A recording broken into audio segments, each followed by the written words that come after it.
let's talk about what's going to happen to the Phoenix real estate market in 2015. If you plan to buy or sell a home in Phoenix in 2015, this is big important news for you.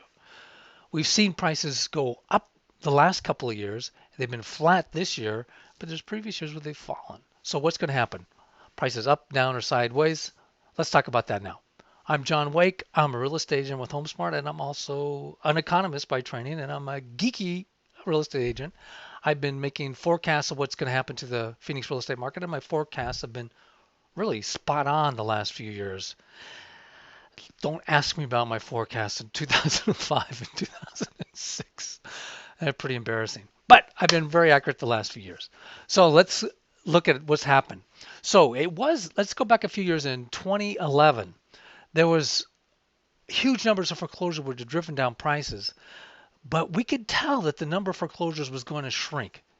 And that when the number of foreclosures shrink, that would help prices go up. And that's exactly what happened. Prices went up really steeply in 2012 and 2013 because the number of foreclosures shrank. And in fact, they were going to shrink in 2014 too. So most people were thinking, well, the number of foreclosures are going to go down in 2014, so prices should continue to go up.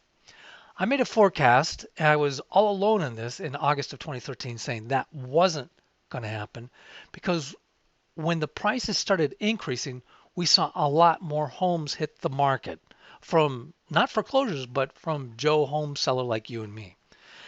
During the bust in 2009, 10, 11, there's a lot of people who wanted to sell their home for whatever reason. Changes in their family. They had a new kid. They needed a bigger home. The kids went off to college. They wanted a smaller home. Whatever the reason, they got married or divorced. They wanted to change to sell their home, but they couldn't because prices, or they didn't want to because prices were so low. So when prices started going up so steeply in 2012 and 2013, a lot of people decided, you know what, I can sell my home now. And that's what happened. There was this backlog of pent up supply of homes to hit the market that hadn't been satisfied. So now when prices went up, people started selling. So even though the number of foreclosures was shrinking, the number of Joe home seller like you and me was increasing. And overall in 2014, particularly the first 6 months, there was an increase in supply.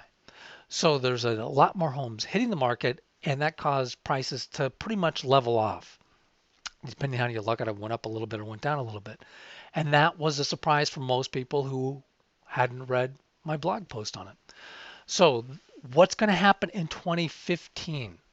What we're seeing now is that backlog of demand for people who wanted to sell when prices were so low but couldn't really or chose not to, that most of those people, that backlog, we're now through that.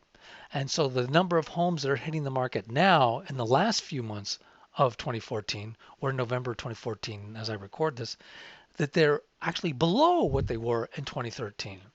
So that's kind of a change. I didn't expect it to happen so soon, but that's what we're seeing. The number of homes hitting the market in the last few months of 2014 have been less than those same months in 2013. So that's lower supply of homes. You would think, oh, lower supply, that means prices are going to go up. That's not what's happening either, because we're seeing a lot of very few homes being sold. So the demand for homes, the sales are way down too. So what we're seeing and what I forecast for 2015, and it's kind of the conventional wisdom for 2015, is that we're in a balanced market with low supply and low sales, but it's balanced. So we're not expecting to see much in the way of price increases or decreases. So it's pretty much going to be flat prices or slight changes up and down for 2015. And that's not just my opinion. That's kind of the conventional wisdom for this year. So why are the numbers of new listings so low? Well, we went through the backlog, and those people are done. And also, there's still, despite the price increases, according to one estimate, still 18% of the mortgage holders in Arizona are still underwater. So it shrinks the supply. There's say 18%. Normally, some of those people would want to sell, but since they're underwater, they don't. So that shrinks the number of homes that are hitting the market. And why is there such a low number of homes that are being bought, that are being sold? Part of it is because the millennials have so much student loan debt that they can't qualify.